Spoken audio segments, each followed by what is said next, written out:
அன்பினியவர்களே,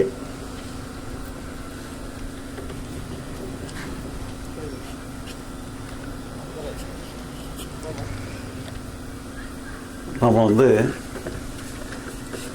self ரியலைசேஷன்ங்கிற மாதிரி நாம் யாருன்னு தெரிஞ்சுக்கிடணும், நான் யார்ங்கிற ஒரு கேள்வியை நம்ம ஆராய்ச்சி பண்ணுற மாதிரி நம்ம தலைப்பு அமைச்சிருக்கிறோம்.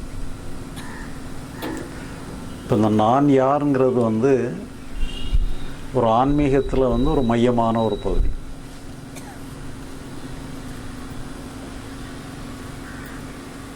இப்போ நம்ம வீட்டில் உட்காந்துருக்குறோம். ஒருத்தர் நம்ம வீட்டில் கதவை காலிங் பெல் அடிக்கிறார். ஒருத்தர் நம்ம கதவை திறந்து நீங்கள் யாருன்னு சொல்லி நாம் அவர்கிட்ட கேட்டோன்னு சொன்னால் யாருமே தப்பாக நினைக்க மாட்டாங்க.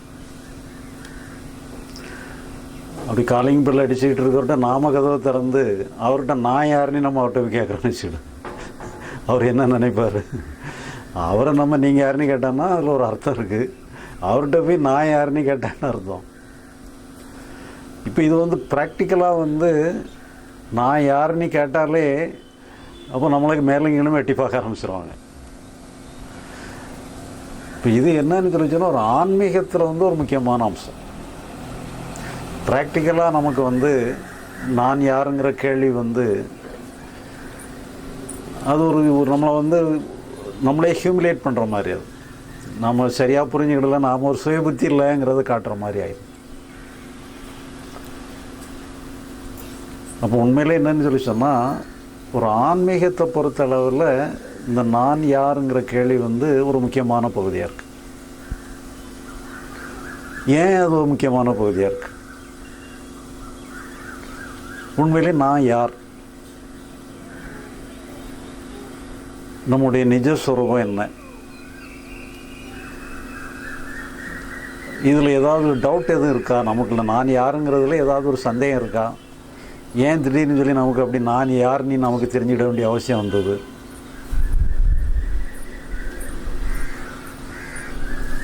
ஒருத்தர் ரமண மகரிஷிட்ட போய் கேள்வி கேட்குறார். எங்களுக்கு ஒரே பிரச்சனையாக இருக்குது, மனசு எப்பவுமே நிம்மதி இல்லாமல் இருக்குது, துக்கமும் துயரமுமாக இருக்குது, அதிலிருந்து விடுபடுறதுக்கு ஏதாவது ஒரு வழி சொல்லுங்கன்னு சொல்லி கேட்குறாரு. அப்போ அவர் என்ன சொல்கிறாரு, நீங்கள் என்ன நினச்சிக்கிட்டீங்க, உங்களை இந்த உடலோடு சேர்ந்த மாதிரி இந்த உடல் தான் நீ நினச்சிக்கிட்றீங்க. இந்த உடலுக்கு ஏதாவது பிரச்சனை வரத்தான் செய்யும், நோய் வரும், பிரச்சனைகள் வரும், இன்பம் வரும், துன்பம் வரும், அதெல்லாம் இந்த உடலுக்கு இதெல்லாம் வரத்தான் செய்யும். நீங்கள் உங்களை இந்த உடல்லையும் நினச்சிக்கிட்டு இருக்கிற வரைக்கும் இந்த உடல் சம்மந்த பிரச்சனையெல்லாம் உங்களுக்கு வரத்தான் செய்யும். இல்லைன்னா நீங்கள் என்ன பண்ணிடுறீங்க, உங்களை மனசுன்னுட்டு எடுத்துக்கிட்றீங்க. அப்போ மனசில் மகிழ்ச்சி வரும், பயம் வரும், வருத்தம் வரும், கோபம் வரும், ஆசை, பொறாமை, இப்படி என்னெல்லாமோ வரும். இப்போ இதெல்லாம் மனசில் வரக்கூடிய உபாதைகள். உடலுக்கு எப்படி உபாதைகள் வருதோ அதே மாதிரி மனசுக்கும் உபாதைகள் வரும். நீங்கள் உடல் நீட்டு உங்களை எடுத்துக்கிற மாதிரி உங்களை நீங்கள் மனசுன்னுட்டும் சில நேரங்களில் எடுத்துக்கிட்றீங்க. இந்த மனசுன்னு நீங்கள் உங்களை எடுத்துக்கிட்டீங்கன்னு சொன்னால் இந்த மனசில் உள்ள உபாதைகள்லாம் உங்களையும் பாதிக்கும். ஆனால் உண்மையில் உங்களுடைய நிஜஸ்வரூபம் என்னன்னு சொன்னால் இந்த உடல் நீங்கள் கிடையாது, இந்த மனசுங்கிறது நீங்கள் கிடையாது. உங்களுடைய நிஜஸ்வரூபம் ஆன்மஸ்வரூபம். அப்போ நான் யாருன்னுட்டு ஒரு கேள்வி கேட்டோன்னு சொன்னால் உண்மையிலே நான் யாருங்கிறதுக்கு பதில் என்னன்னு சொன்னால் நான் ஒரு ஆன்மா. ஆன்மாவுக்கு பிரச்சனையே கிடையாது. நான் மனசு, நான் இந்த உடல் தான் நான் இந்த மனசு தான் நான் சொன்னான்னா பிரச்சனை இருக்க தான் செய்யும். ஆனால் நான் ஒரு ஆன்மஸ்வரூபம், என்னுடைய நிஜஸ்வரூபம் ஆன்மஸ்வரூபம் நீங்கள் தெரிஞ்சுக்கிட்டீங்கன்னு சொன்னால் அதுதான் நீங்கள் உங்களை நீங்களே தெரிஞ்சுக்கிட்டதாக ஆகும். நீங்கள் உங்களை நீங்களே சரியாக புரிஞ்சுக்கிட்டீங்கன்னு சொன்னால் எந்த பிரச்சனையும் உங்களுக்கு கிடையாது. ஏன்னா ஆன்மாவுக்கு பிரச்சனையே கிடையாது. ஆன்மாவுக்கு பிறப்பும் கிடையாது, இறப்பும் கிடையாது. ஆன்மாவுக்கு இன்பமும் கிடையாது, துன்பமும் கிடையாது. ஆன்மாவை ஒரு வாளால் வெட்ட முடியாது, தீயால் எரிக்க முடியாது. அது அப்படிப்பட்ட ஒரு பரிசுத்தமான ஒரு நிலையில் இருக்குது. அதனால் உங்களுடைய நிஜஸ்வரூபம் ஆன்மஸ்வரூபம். இதை நீங்கள் புரிஞ்சுக்கிடணும். நீங்கள் ஆன்ம சாட்சாத்காரம் அடைஞ்சால் தான் பிரச்சனையில் இருந்தால் விடுபட்டுடலாம். இப்போ இதில் நாம் நம்ம ஆன்மான்னு சொல்லி நம்ம கண்டுபிடிச்சிட்டோம்னு சொன்னால் பிரச்சனை சால்வ் ஆயிடும். ஆனால் நம்ம யாராக நாம் நினச்சிக்கிட்டு இருக்கோம்னு சொல்லி சொன்னால் ஒரு உடல் உள்ள நபராகவும் ஒரு மனசு இயங்கக்கூடிய ஒரு சராசரி மனிதனாகவும் நம்மளை எடுத்துக்கிட்டு இருக்கிற வரைக்கும் அது சார்ந்த பிரச்சனைகள் நமக்கு வந்துக்கிட்டே இருக்கும். இப்போ இது நம்ம அடுத்த கட்டத்துக்கு நம்ம எப்படி போகிறது? ஒரு கட்டத்தில் நம்ம இருக்கிறோம், நம்ம இந்த கட்டத்திலேருந்து இன்னொரு கட்டத்துக்கு நம்ம போகணும். நம்ம ஆன்மாதானே தெரிஞ்சுக்கிடணும்.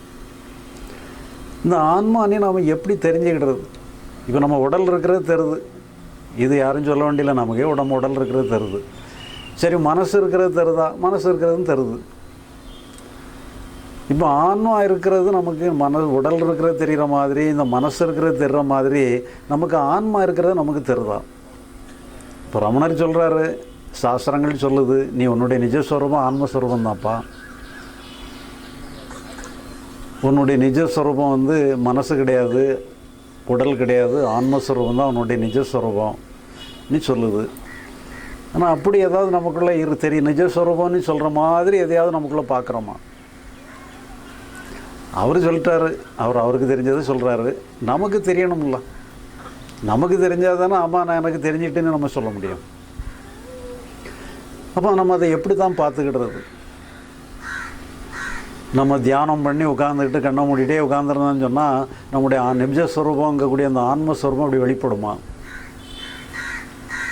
நம்ம அதை ஆராய்ச்சி பண்ணி அப்படி இப்படியுமே என்கொயரி பண்ணி இந்த நம்முடைய மனங்கிறதெல்லாம் போய் உடலெல்லாம் போய் இதுக்கு ஆதாரமாக இருக்கக்கூடிய இந்த ஆன்மா தான் உண்மை, இப்படி தான் ரமணர் சொல்கிறாரு, சாஸ்திரங்கள்லாம் சொல்கிறாருன்னு சொல்லி அதே நம்ம சிந்திச்சுக்கிட்டே இருக்கிறனால நம்முடைய ஆன்மஸ்வரூபம் தான் நீ கண்டுபிடிச்சிட முடியுமா? இப்போ நாம் எதையாவது நம்ம தெரிஞ்சுக்கிடுறோம்னு சொன்னால் நம்ம எப்படி தெரிஞ்சுக்கிடுறோம்? இப்போ நான் உங்களை பார்க்குறேன், அதே மாதிரி நீங்கள்லாம் என்னை பார்க்குறீங்க. இப்போ நம்ம இந்த கண்ணு மூலமாக தெரிஞ்சுக்கிட்டோம். இதெல்லாம் பொறி புலன்கள். இந்த பொறி புலன்கள் மூலமாக நம்ம ஒருத்தரை பார்த்துக்கிடுறோம். அதே மாதிரி நான் பேசுகிறது உங்களுக்கு கேட்குது, நீங்கள் பேசுனீங்கன்னா எனக்கு கேட்கும். இப்போ இதெல்லாம் நம்முடைய பொறி புலன்களை உபயோகித்து நம்ம ஒன்றா தெரிஞ்சுக்கிடுறோம். இப்போ நமக்கு எத்தனை விதமான மனோரீதியான அனுபவங்கள் ஏற்படுது. ஒருத்தர் மகிழ்ச்சியாக இருக்கிறாருன்னு சொன்னால் அந்த மகிழ்ச்சியாக இருக்கிறது நம்முடைய மனசுக்கு தருது. நம்ம வருத்தமாக இருக்கிறது நம்முடைய மனசுக்கு தருது. இதெல்லாம் நம்முடைய மனசை வச்சு அறிஞ்சுக்கிடுறோம். மனசுக்கும் உணர்ச்சி இருக்குது. மன உணர்ச்சிகள் மூலமாக மனதுக்கு ஏற்படக்கூடிய அனுபவங்கள்லாம் தெரிஞ்சுக்கிடுறோம். நம்முடைய காட்சி ஓசை இதுகளை வச்சு நம்ம இந்த பொறிபுலன்கள் மூலமாக அந்த உணர்ச்சிகள் மூலமாக தெரிஞ்சுக்கிடுறோம். இப்படி இதை விட்டுட்டோம்னு சொல்லி சொன்னால் நாம் எப்படி தான் தெரிஞ்சுக்கிடுறது? நமக்கு தெரிஞ்சுக்கிடுறது எல்லாமே இதை வச்சு தான் தெரிஞ்சுக்கிடுறோம். நம்ம பொறிபுலன்களை வச்சு நம்ம ஆன்மாவை பார்க்க முடியுதா? நம்ம கண்ணை வச்சு ஆன்மாவை பார்க்க முடியுதா? நம்ம காதை வச்சு ஆன்மாவை கேட்க முடியுதா? நம்ம மனசில் உள்ளக்கூடிய உணர்ச்சிகள் எத்தனையோ வர்ற மாதிரி ஏதாவது ஒரு உணர்ச்சியாக அந்த ஆன்மாத்து வெளிப்படுமா? இப்போ நமக்கு என்ன சொல்கிறாங்கன்னு சொன்னால், நீ ஆன்மாவை தெரிஞ்சிக்கன்னு சொல்கிறாங்க. ஆனால் ஆன்மா உனக்குள்ளே இருக்குது, நீ தான் ஆன்மா, உன்னுடைய நிஜஸ்வரம் ஆன்மா, அதை நீ தெரிஞ்சுக்கிட்டால் பிரச்சனையெல்லாம் முடிஞ்சிடும்னு சொல்கிறாங்க. இப்போ அந்த ஆன்மா என்னன்னு தெரிஞ்சுக்கிட்டதே ஒரு பெரிய பிரச்சனையாகிருது. ஏன்னா நமக்கு எட்டலை. நமக்கு புலன்கள் மூலமாக பார்த்தா தெரிய மாட்டேங்குது, மனசு மூலமாக பார்த்தாலும் தெரிய மாட்டேங்குது. ஆனால் ஆன்மானி ஒன்று இருக்குன்னுட்டு அவங்க எல்லாரும் அடித்து சொல்கிறாங்க. சாஸ்திரங்களையும் சொல்லுது, ரமணர் எடுத்துகிட்டு அவரும் சொல்கிறாரு, நீ உனக்கு விமோச்சனமே உன்னுடைய நிஜஸ்வரூபம் ஆன்மஸ்வரூபம் நீ கண்டுபிடிச்சா தான் உனக்கு விமோச்சனமேங்கிறாங்க. சரி, இதை எப்படி தான் தெரிஞ்சுக்கிடுறது?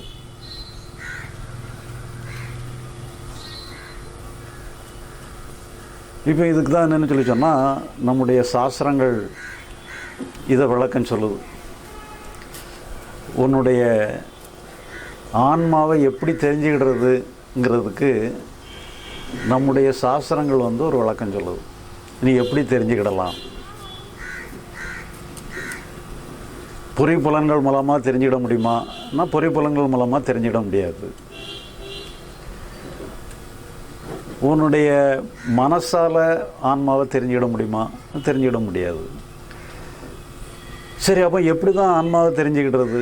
நீ நம்ம சாஸ்திரங்கள்கிட்ட கேட்டோன்னு சொன்னால் அந்த சாஸ்திரம் என்ன சொல்லுதுன்னு சொல்லி சொன்னால், நீ உன்னுடைய ஆன்மாவை கொண்டு ஆன்மாவை தெரிந்து கொள்னு சொல்லிடு.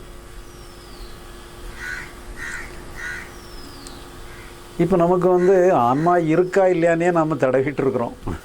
ஏன்னா நமக்கு புலன்கள் மூலமாக தெரிய முடியாதுங்கிறோம், மனசு மூலமாக தெரிய முடியாது. உண்மையிலே அப்படி ஒன்று இருக்கா? அவங்கெல்லாம் சொல்லிட்டாங்க. சரி, அவங்கெல்லாம் சொன்னதுனால உள்ளே ஏதோ இருக்குது போல், நமக்குள்ளே நமக்கே தெரியாமல் நமக்குள்ளே ஏதோ இருக்குதுன்னு சொல்லி பார்த்தா, சரி அதை எப்படி தான் தெரிஞ்சுக்கிட்டேன்னு அவங்ககிட்ட கேட்டான்னு சொன்னால், நீ ஏதோ தேடிக்கிட்டு இருக்கி, அந்த ஆன்மாவை வச்சு அந்த ஆன்மாவை தெரிஞ்சுக்கன்னு சொல்லிடுறாங்க. இப்போ ஆன்மா வச்சு ஆன்மாவை தெரிஞ்சுக்கிடுறதுன்னு சொல்லி சொன்னால், உண்மையிலே அவங்க நம்மளை ஏமாத்துறாங்களா, இல்லை உண்மையிலே சீரியஸாக தான் சொல்கிறாங்களா? அப்போ ஆன்மா வச்சு ஆன்மாவை தெரிஞ்சுக்கிட்டுறதுனா என்ன? இப்போ இதே மாதிரி தான் என்னன்னு சொல்லி சொன்னால், இப்போ நம்ம வீட்டில் ஒருத்தர் இங்கே வெளியே போனவர் காணாமல் போயிட்டார். வந்துடுவார்னு பார்த்தா வரல, போனவரை காணும். 10 நாள் ஆச்சு, 15 நாள் ஆச்சு, திரும்பியே வரல. சரி, நமக்கு போலீஸ் ஸ்டேஷனில் போய் புகார் பண்ணுவோன்னு சொல்லி நம்ம போலீஸ் ஸ்டேஷனில் போய் புகார் பண்ணுறோம். அப்போ அவர் எங்கள் போலீஸ் ஸ்டேஷனில் இன்ஸ்பெக்டர் கேட்குறாரு, ஐயா காணாமல் போனார் இல்லையா, அவர் கடைசியாக எந்த ஊருக்கு போனார், இது யாருக்காவது தெரியுமான்னு சொல்லி கேட்குறாரு. ஒரே ஒருத்தருக்கு தெரியான்னு சொல்கிறோம். அது யாருன்னு கேட்குறாரு. அவர் தான் காணாமல் போனவருன்னு சொல்கிறோம். அந்த காணாமல் போனவர்கிட்ட போய் நீங்கள் கடைசியாக எந்த ஊருக்கு போனீங்கன்னு சொல்லி கேட்டு பிறகு அவ்வளோ நம்ம கண்டுபிடிக்கிறதுன்னு சொல்லி சொன்னால், அது சாத்தியமே இல்லை. இப்போ இதே மாதிரி தான் என்னென்னு சொல்லி சொன்னால், நம்ம ஆன்மாவை வச்சு ஆன்மாவை தெரிஞ்சுக்க நீட்டு சொல்லும் பொழுது, உண்மையிலே ஆன்மானே ஒன்று இருக்கானே நம்ம டவுட்ஃபுல்லாக இருக்கிறோம். அப்புறம் ஆன்மா வச்சு ஆன்மாவை தெரிஞ்சுக்கிட்டதுன்னு சொன்னால், அதை வச்சு நம்ம இப்போ நமக்கு ஒரு எதையாவது ஒரு கண்ணாடி, இந்த கண்ணாடி மூலமாக பாரு, இல்லை இந்த ஜன்னல் வழியாக பாருன்னு சொன்னான்னு நம்ம பார்க்கலாம். நீ எதை தெரிஞ்சுக்கிடணுமோ அதை வச்சு அதை தெரிஞ்சுக்கன்னு சொல்லி சொன்னால், நம்ம அதை எப்படி தான் நம்ம எடுத்துக்கிடுறது? இப்போ இதே மாதிரி தான் என்னன்னு சொன்னால், ஒருத்தர் ஒரு கேள்வி கேட்குற, கிளாரிஃபிகேஷன் கேட்குற, ரமணர்கிட்டே கேட்டுறார், ஏன் நீங்கள் ஆன்ம சாட்சாத்காரம் அடையணும், ஆன்மாவை தெரிஞ்சுக்கிடணும்னு சொல்கிறீங்க. அப்போ ஆன்மாவை நம்ம எப்படி தான் தெரிஞ்சுக்கிடுறது? இப்போ நம்ம பிரத்யட்சமாக நம்ம ஆன்மாவை பார்க்க முடியுமா?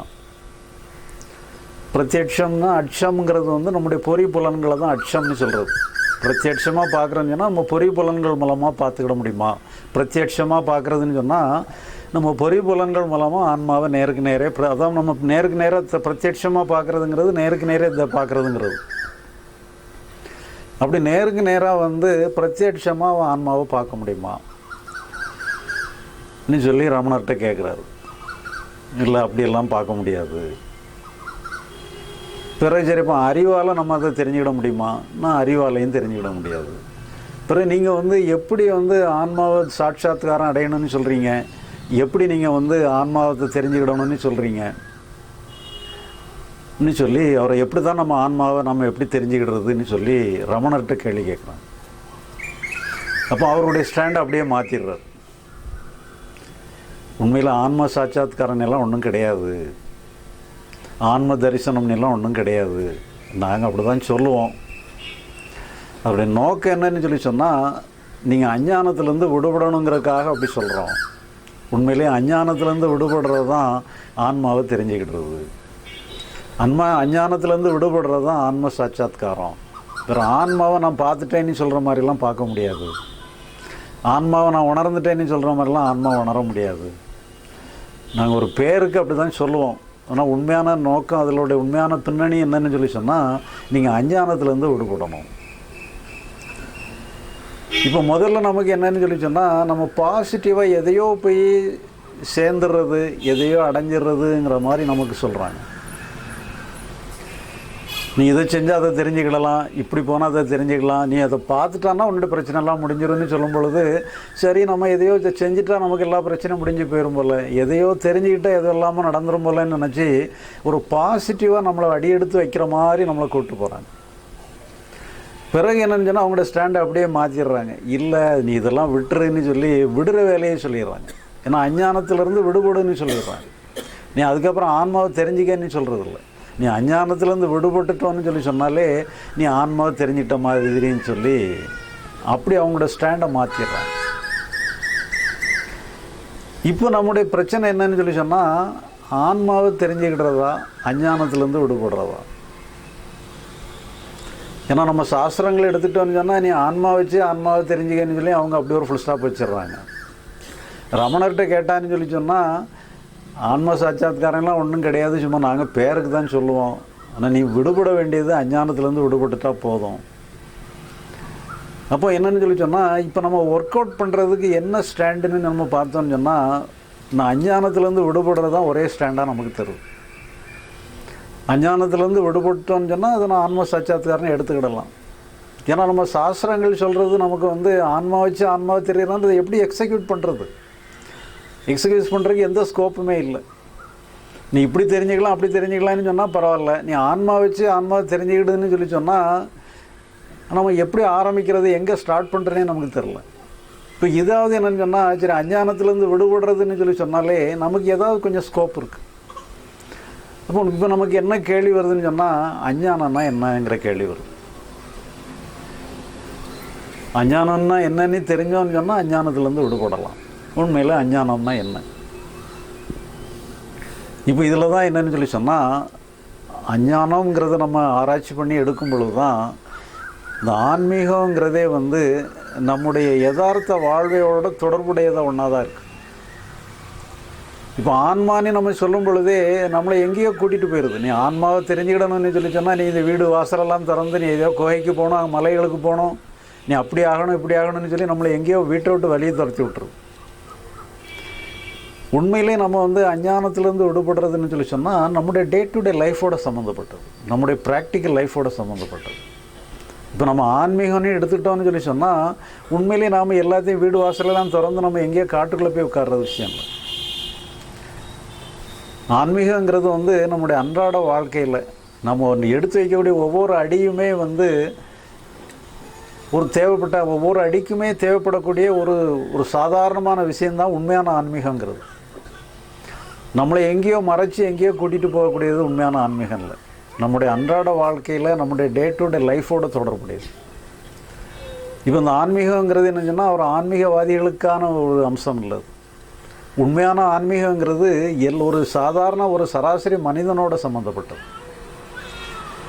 இப்போ நம்ம அஞ்ஞானங்கிறது என்னன்னு சொல்லி சொன்னால், அஞ்ஞானத்துலேருந்து விடுபடக்கூடிய கடமை யாருக்கு இருக்குதுன்னு சொல்லி சொன்னால் ஒவ்வொருவருக்குமே இருக்குது. இது ஆன்மீகத்தில் ஆன்மாவை தேடுறவங்களுக்கு மட்டும் இல்லை, எல்லாருக்குமே அஞ்ஞானத்துலேருந்து விடுபடக்கூடிய கடமை இருக்குது. அஞ்ஞானம்னா என்னன்னு தெரிஞ்சுக்கிட்டு அஞ்ஞானத்துலேருந்து விடுபடக்கூடிய ஒரு கடமை வந்து எல்லாருக்குமே இருக்குது. ஏன்னா நம்முடைய எல்லா பிரச்சனைகளுக்குமே இந்த அஞ்ஞானம் தான் காரணமாக இருக்குது.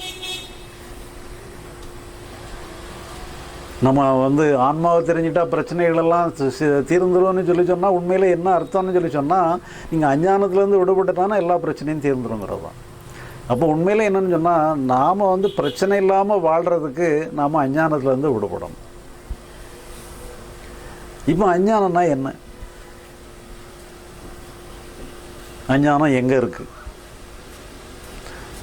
அஞ்ஞானம் வந்து ஆன்மாவில் இருக்கா, அஞ்ஞானம் வந்து பரபிரம்மத்தில் இருக்கா அல்லது இறைவன்கிட்ட இருக்கான்னு சொன்னால் அதெல்லாம் நம்ம வந்து நம்முடைய ரீச்சுக்குள்ளே இல்லாத விஷயம். அது ஆன்மாவோ பிரம்மமோ இறைவனோன்னு சொல்லி சொன்னால் அது வந்து நம்முடைய பியாண்ட் அவர் ரீச்சுங்கிற மாதிரி உள்ள அம்சமாக இருக்குது. இப்போ அந்த என்னன்னு சொல்லி சொன்னால், நம்ம சாஸ்திரங்களே என்னன்னு சொல்லி சொன்னால், ஆன்மாவில் குறையே கிடையாது, இறைவன்கிட்ட குறையே கிடையாது, பிரம்மத்தில் குறையே கிடையாதுங்கிற மாதிரி தான் நம்முடைய சாஸ்திரங்களே முடிவு சொல்லுது. அதனால் அங்கே வந்து அஞ்ஞானம் இருக்கிறதுக்கு வாய்ப்பு இல்லை. அப்போ எங்கே அஞ்ஞானம் இருக்குதுன்னு சொல்லி சொன்னால் நம்முடைய மனசில் தான் அஞ்ஞானம் இருக்குது. இப்போ மனசில் உள்ள பிரச்சனையை தீர்க்கிறதுக்கு தான் அவங்க எங்கென்னலாமோ நம்ம ஆன்மான்னு சொல்லிடுறாங்க, இறைவன்னு சொல்லிடுறாங்க, பிரம்மம்னு சொல்லிடுறாங்க. அப்படி சுற்றி வளைச்சி எங்கெங்கெல்லாமோ கூட்டிகிட்டு போயிட்டு கடைசியில் நம்ம எங்கேயோ காட்டுற மாதிரி காட்டி நம்ம மனசுக்கிட்டே கொண்டு வந்து விட்டுறாங்க. உன் மனசை சரி பண்ணிட்டா எல்லாம் சரியாயிரும்ங்கிற மாதிரி, மனமது செம்மையானால் மந்திரம் ஜபிக்க வேண்டாங்கிற மாதிரி இந்த மனசை சரி பண்ணுறது, மனசை எப்படி புரிஞ்சுக்கிடுறதுங்கிறதுல கொண்டு வந்து விட்டுறாங்க. ஏன்னா அஞ்ஞானங்கிறதும் ஞானங்கிறதும் மனசோட சம்மந்தப்பட்டது.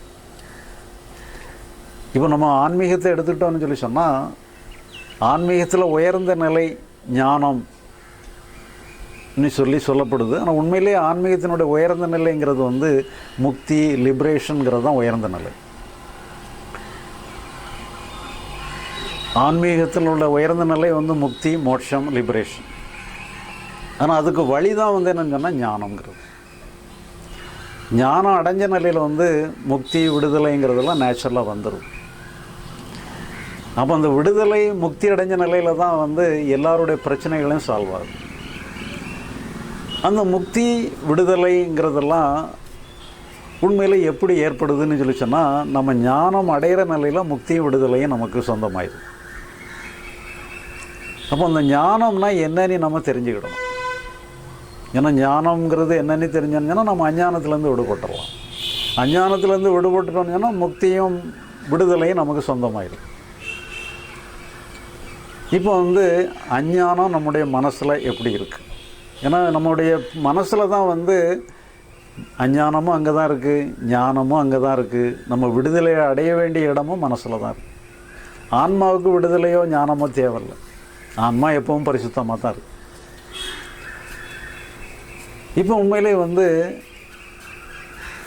நம்ம ஆன்மா நீ நமக்கு சொல்லி எங்கெங்கெல்லாமோ கூட்டிகிட்டு போய் உண்மையிலே அங்கே என்னதுக்காக அந்த மாதிரிலாம் சொல்கிறாங்க?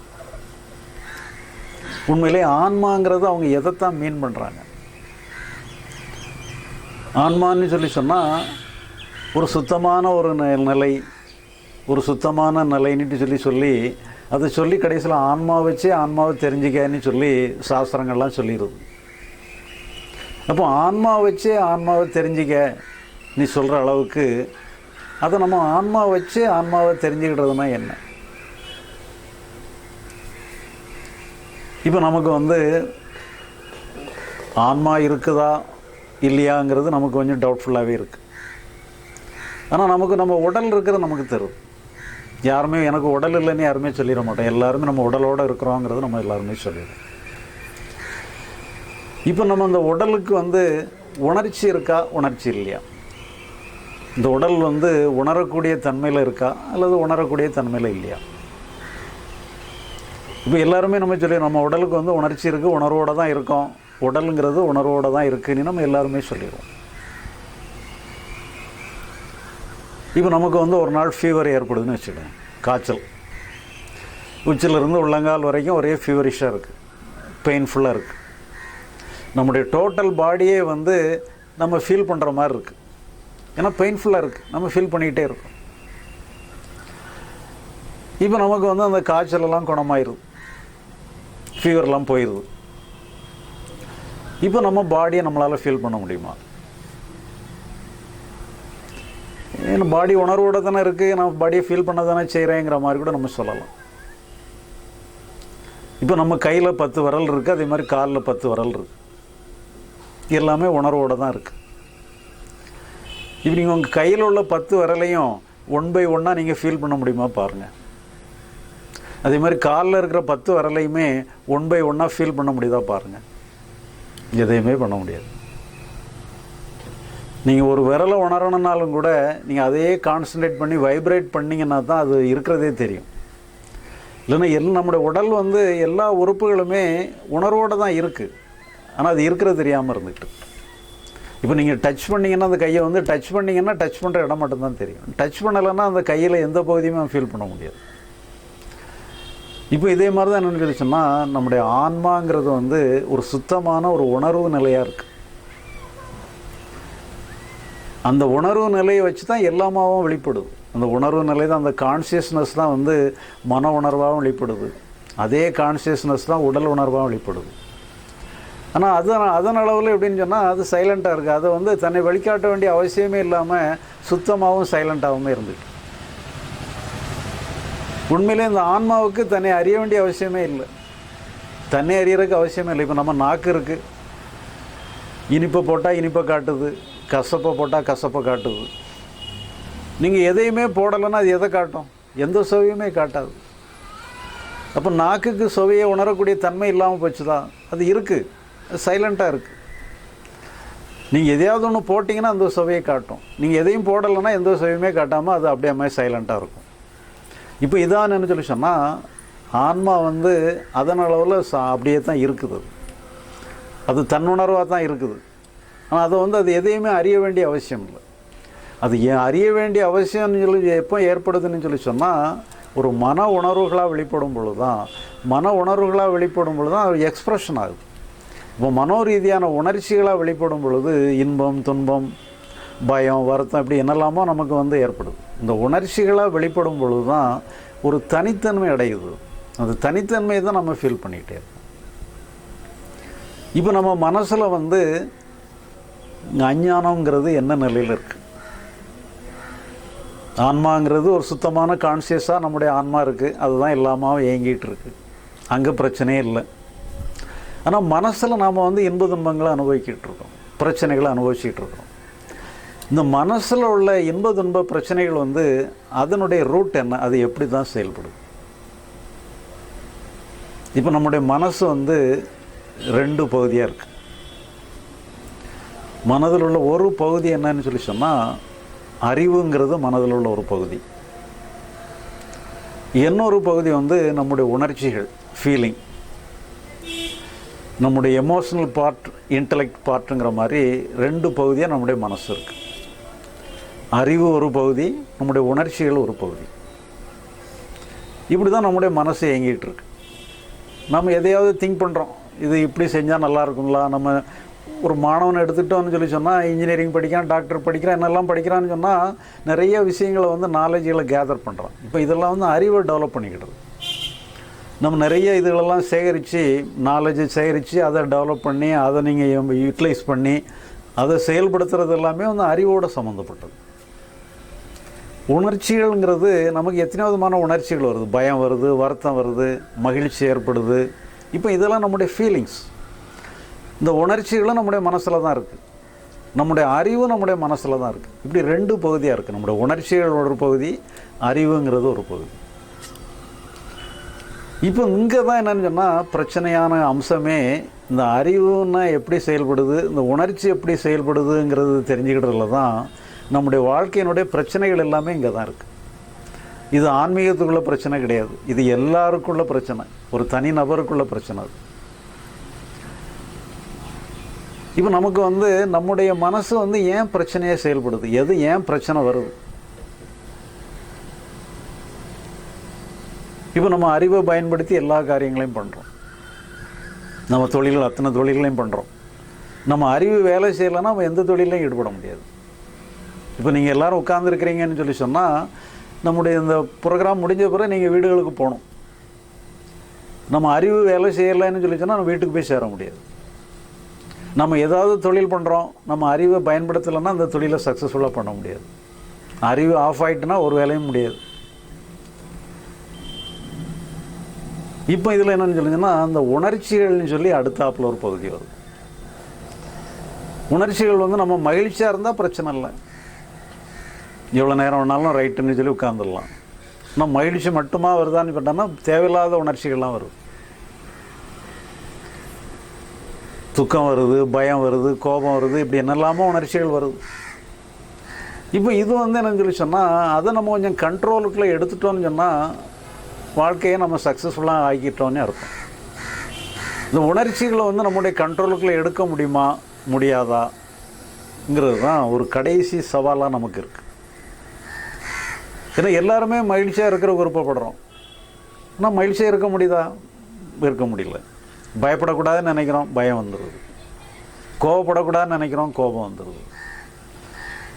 இப்போ இப்படியெல்லாம் முடிவு எடுக்கிறது யாருன்னு சொன்னால் நம்ம அறிவுங்கிற பகுதி தான் முடிவு எடுக்குது. நமக்கு இந்த உணர்ச்சி வரலாம், இந்த உணர்ச்சி வரக்கூடாதுன்னு சொல்லி முடிவு எடுக்கிறது அறிவு தான் முடிவு எடுக்குது. ஆனால் அறிவு எடுக்கிற முடிவுக்கு அந்த உணர்ச்சி கட்டுப்பட மாட்டேங்குது. அறிவு எடுக்கிற முயற்சி முடிவுக்கு உணர்ச்சிகள்லாம் கட்டுப்பட்டுட்டுன்னு சொன்னால் பிரச்சனை முடிஞ்சு போயிடுது. அப்போ மனசு அறிவு என்ன சொல்லணும்னு சொன்னால் நான் எப்போவும் மகிழ்ச்சியாகவே இருக்கணும், எப்போவும் அமைதியாகவே இருக்கணும்னு சொல்லி அறிவு ஒரு முடிவு எடுத்துன்னு சொன்னால் அந்த முடிவை நம்ம மனசு கேட்டுக்கிட்டு அமைதியாகவே இருந்துட்டோம்னா பிரச்சனையே இல்லை. அப்போ அந்த அறிவு இந்த உணர்ச்சிகளை எப்படி கண்ட்ரோலுக்குள்ளே எடுத்துக்கிடுறது. ஏன்னா பிரச்சனை எங்கே இருக்குன்னு சொன்னால் நம்ம உணர்ச்சிங்கிற பகுதியில் தான் இருக்குது. நான் அறிவில் பிரச்சனை கிடையாது. அறிவு எல்லாருமே அறிவுபூர்வமாக தான் எல்லாத்தையும் செயல்படுறோம். யாருமே முட்டாள்தனமாக செயல்படுறதில்ல. நம்ம அறிவை சரியான முறையில் பயன்படுத்தி தான் செயல்படுறோம்.